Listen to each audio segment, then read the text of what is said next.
Marcus Belmont, a towering figure in the world of luxury hospitality, was not a man known for subtlety. His presence was often marked by sharp suits, immaculate grooming, and a demeanor of unapproachable elegance. Yet today, Marcus walked through the back entrance of the Regal Crest Hotel in a way that no one would have ever expected. He was dressed as a waiter, a uniform consisting of a white dress shirt, a black vest, black slacks, and a bow tie. His usual distinguished look was hidden under a nondescript cap and a pair of round glasses, making him blend seamlessly into the sea of hotel staff. For weeks, Marcus had been grappling with disquieting reports and rumors about the decline in standards at his hotel. The Regal Crest, a beacon of opulence and sophistication in the heart of the city, was showing signs of wear and tear, or so claimed the whispers. High-profile guests were grumbling, and a few sharp-eyed business associates had subtly pointed out the issues. Marcus had always prided himself on being meticulous, his name synonymous with excellence. This deterioration was unacceptable, and he was determined to uncover the truth himself. The decision to go undercover was both an act of defiance against the erosion of his standards and a deeply personal endeavor. Marcus knew that sending someone else to investigate could lead to skewed reports or overlooked details. He needed to see firsthand what had changed and why. Thus, he had carefully planned every detail of his disguise and every move he would make within the hotel. His heart raced with a mixture of excitement and anxiety as he stepped into the world he had once dominated from the top floor. The Regal Crest Hotel was a sprawling edifice of luxury, with its grand lobby featuring high ceilings, crystal chandeliers, and plush furnishings. Marcus, now in the role of a lowly waiter, had to navigate through the intricate back corridors and service areas that were usually hidden from the guests' eyes. He observed the hotel with a fresh perspective, noting every detail from the worn edges of carpets to the faint cracks in the polished walls. He was both a spectator and an investigator, every sight and sound scrutinized with intense focus. As he made his way through the service corridors, Marcus heard snippets of conversation from staff members who were oblivious to his true identity. They chatted about the long hours, grumbled about demanding guests, and occasionally laughed about the quirks of their work. The candidness of their discussions gave Marcus insights into the day-to-day operations and the minor irritations that seemed to plague the staff. The hotel, he realized, was not just a luxury destination, but a living, breathing entity with its own set of problems and personalities. When Marcus reached the room service station, he was briefed on his first task, delivering a tray of champagne and fine cheeses to room 1402. The simplicity of the order belied its significance. Marcus was determined to observe every detail of this delivery, from the interaction with the guest to the condition of the suite. He was keenly aware that this was his first real test, a chance to evaluate the state of his establishment from the ground level. As he wheeled the trolley toward the elevator, Marcus's mind was racing. He mentally rehearsed his role, ensuring that he projected the calm and efficiency expected of hotel staff. The elevator ride felt unusually long, each chime of the lift echoing Marcus's mounting apprehension. He was entering an environment where he was no longer the boss, but just another face in the crowd, tasked with a simple yet crucial duty. Upon reaching the 14th floor, Marcus found the corridor leading to room 1402 to be an example of the hotel's elegance. The carpets were plush, and the ambient lighting created a warm, inviting atmosphere. As he approached the room, he couldn't help but feel a pang of nostalgia. This was a space he had meticulously designed, a showcase of luxury that now seemed tainted by the unknown. When he knocked on the door, his pulse quickened. The woman who answered was dressed in a lavish white robe, her dark hair cascading over her shoulders. For a fleeting moment, Marcus thought he saw a flicker of recognition in her eyes, but it vanished before he could process it. She simply instructed him to bring the cart inside. Marcus wheeled the trolley into the suite, noting the opulence of the room. The view from the floor-to-ceiling windows was stunning, offering a panoramic vista of the city bathed in the golden light of the setting sun. Yet, despite the room's splendor, there was a faint undercurrent of disarray. The scent of perfume mixed with an acrid hint of cigarette smoke, a sharp contrast to the hotel's no-smoking policy. The woman's casual dismissal as she instructed him to leave the tray by the coffee table did little to ease Marcus's growing sense of unease. As he poured the champagne and arranged the cheeses, he couldn't shake the feeling that something was amiss.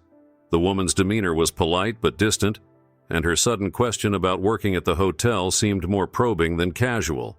Marcus's attempt at small talk was met with a cryptic response about the owner needing to be aware of what was happening in the hotel. Her words were vague yet carried an unsettling weight. As he excused himself and left the room, his mind was swirling with questions. What did she mean? Was there something happening within his hotel that he wasn't aware of? He moved swiftly back through the corridors, his thoughts racing. He had come here to gather information, but the encounter with the mysterious woman had added a layer of complexity to his mission.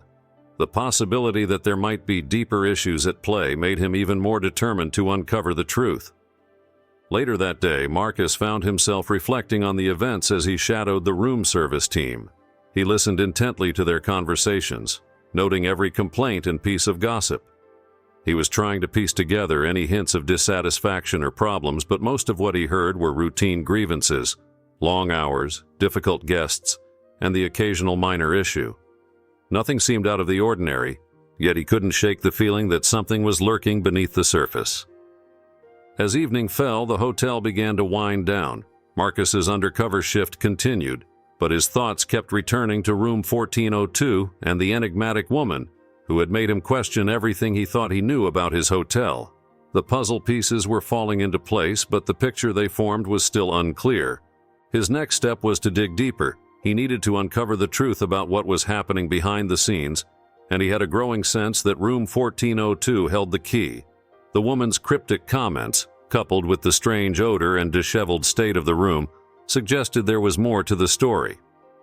Marcus was determined to get to the bottom of it, no matter where it led him. His mind was now set on finding out what secrets the Regal Crest held, and he knew that the answers might be more unsettling than he had ever imagined. Marcus returned to his office that night with a sense of urgency. The more he mulled over the details from room 1402, the more convinced he became that something was deeply amiss at the Regal Crest. The encounter with the mysterious woman and the hidden chaos she seemed to represent was only the beginning of his investigation. He had to delve deeper, and that meant confronting the uncomfortable possibility that his trusted staff might be complicit in the hotel's decline.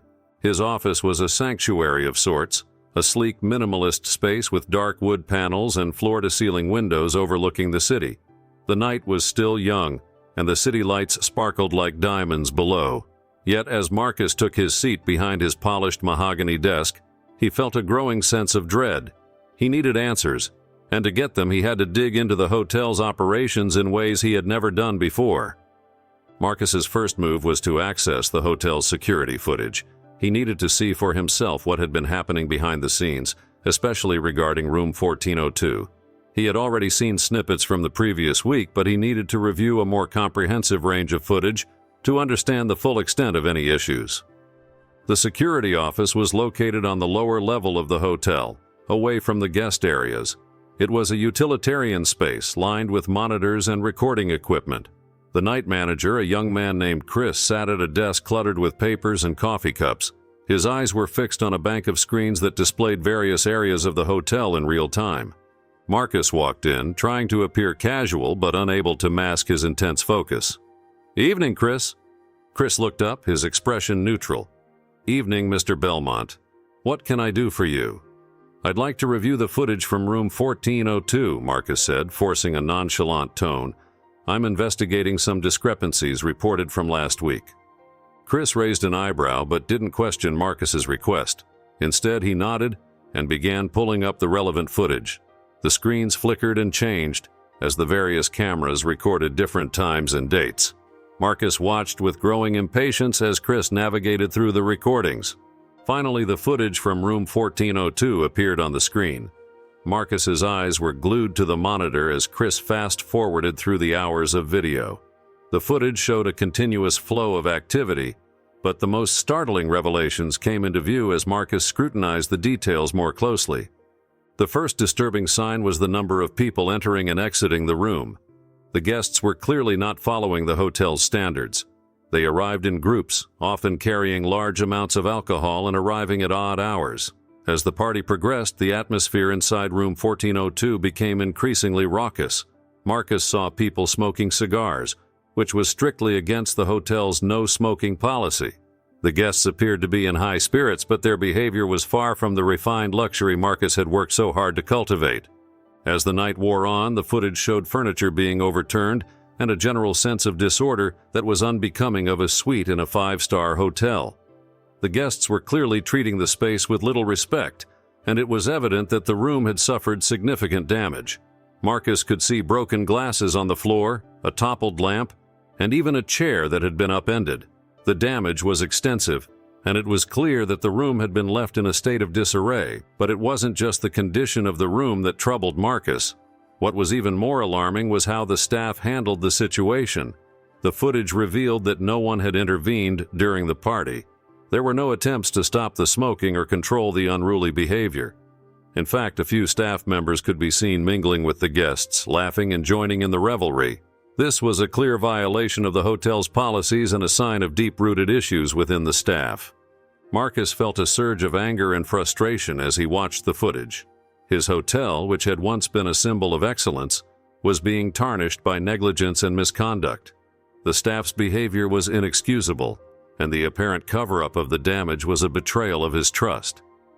Chris, who had been quietly observing Marcus's reaction, finally spoke. "Is there anything else you need to see, Mr. Belmont?" Marcus's voice was tense. "No, I've seen enough, thank you." As Marcus left the security office, his mind was racing. He needed to address the situation immediately, but he was still piecing together how to approach it. The first priority was to confront the staff involved and find out who had been complicit in the cover-up. He also needed to ensure that such a situation could never happen again. The integrity of the hotel was at stake, and Marcus was determined to restore it. Back in his office, Marcus reviewed the hotel's staff roster and the records of recent incidents. He noted the names of the employees who had been on duty during the party and began planning a course of action. He would need to call a meeting with the key staff members and get to the bottom of the issue. As the hours ticked by, Marcus's resolve hardened. The Regal Crest Hotel had been his life's work, and he would not let it crumble due to a lack of oversight. He was prepared to make tough decisions and enforce strict measures to ensure that the hotel returned to its former glory. The revelations from the security footage were just the beginning, and Marcus knew that uncovering the full extent of the problems would require thorough investigation and decisive action. Marcus awoke the next morning with a sense of urgency that had been absent for years. The events of the previous night weighed heavily on his mind. He had seen the evidence of mismanagement and misconduct within the Regal Crest Hotel, and it was clear that immediate action was required. The delicate balance between luxury and laxity had been disrupted, and he was determined to restore it. As he prepared for the day, Marcus reviewed his plan. He needed to address the issues head-on, but with precision and care. A public reprimand could lead to chaos, and he wanted to ensure that the solutions he proposed were both effective and discreet. His approach had to be thorough, and he knew that confronting his staff would be only the beginning. Marcus arrived at the hotel early, long before most of the staff had reported for duty. The lobby was quiet, its opulence still intact, but now marred by the sense of underlying trouble. He walked through the grand space with a sense of purpose, heading directly to the conference room where he planned to hold an emergency staff meeting. The conference room was a spacious, well-appointed area designed for high-level meetings. The large oval table was surrounded by plush chairs, and the room was bathed in natural light from the floor-to-ceiling windows. Marcus took a seat at the head of the table, his expression stern and unreadable. He wanted to make it clear that today's meeting was serious and would address critical issues. One by one, the key staff members arrived. The hotel's general manager, a man named Richard, arrived first. He was a seasoned professional with a reputation for competence, but Marcus had already seen signs that his performance was slipping. Following him were the head of housekeeping, a woman named Lisa, the head of security, and several senior staff members from the restaurant and room service departments. As the last of the attendees settled into their seats, Marcus took a deep breath and began. "Thank you all for coming on such short notice. I'm sure you're wondering why this meeting has been called. I'll get straight to the point." He paused, letting his words sink in. "I've recently come to discover some serious issues within our operations, issues that affect both the quality of service we provide and the reputation of the hotel. I've seen evidence that suggests not only lapses in protocol but also deliberate actions that undermine our standards." A murmur of concern rippled through the room. Marcus could see the anxiety on their faces, and he knew this was only the beginning of a challenging conversation. "We've had a significant incident in room 1402, Marcus continued. "I reviewed the security footage and saw disturbing evidence of violations of our policies. There were guests smoking in a non-smoking room, damaging property, and behaving in a manner that is unacceptable in a hotel of our stature." He glanced at Richard, who looked visibly uncomfortable. "Richard, can you explain why this wasn't addressed sooner?" Richard cleared his throat, his voice strained. We did have reports of some disturbances, but they were handled as best as we could. I didn't realize the full extent of the situation until you brought it to my attention." Marcus's gaze was unwavering. "I appreciate your efforts, but the problem goes beyond just this one incident. It appears there has been a pattern of negligence and mismanagement. I've seen staff members participating in the party and failing to report the damage." Lisa, the head of housekeeping, shifted uncomfortably in her chair. "We've had complaints about room conditions and maintenance issues before, but we've always tried to manage them as best as possible. Maybe there were some lapses, but we didn't realize it had escalated to this level." Marcus nodded, acknowledging the point but maintaining his focus. "It's clear that we need to address both the immediate concerns and the systemic issues that have led to them. This isn't just about one bad night. It's about a failure to uphold the standards that have made the Regal Crest a top-tier establishment." He turned his attention to the head of security. "Chris, you're responsible for monitoring the hotel's security and ensuring that all policies are enforced. How did this situation go unnoticed?" Chris, the night manager who had assisted Marcus with the footage, shifted uncomfortably. "We do our best to monitor everything, but sometimes issues slip through the cracks. I didn't realize the full extent of the problem until you asked to see the footage." Marcus took a deep breath. "It's clear that our oversight and enforcement mechanisms need a complete overhaul. I'm not here to place blame, but to find solutions. We need to put measures in place to ensure that this doesn't happen again." He outlined his plan for immediate action. First, there would be a thorough review of all policies and procedures, with a particular focus on enforcement and compliance. Marcus emphasized the need for stricter adherence to rules and the introduction of more rigorous checks and balances. Training programs would be updated, and staff members would undergo refresher courses on customer service and hotel policies. Additionally, Marcus announced the formation of a new oversight committee, which he would personally lead.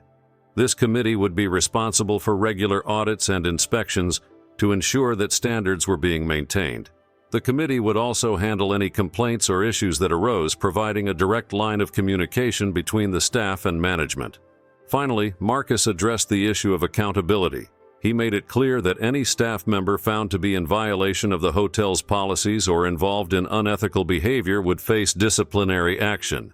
He also highlighted the importance of transparency and encouraged staff members to report any concerns they had about the operations or their colleagues. As the meeting concluded, Marcus could see that his words had struck a chord with his team. There was a palpable sense of unease, but also a recognition that changes were necessary. The road ahead would be challenging, but Marcus was committed to restoring the Regal Crest's reputation and ensuring that it continued to be a symbol of luxury and excellence. He dismissed the staff with a stern reminder of the importance of their roles in upholding the hotel's standards. As they filed out of the conference room, Marcus remained behind, reflecting on the task ahead.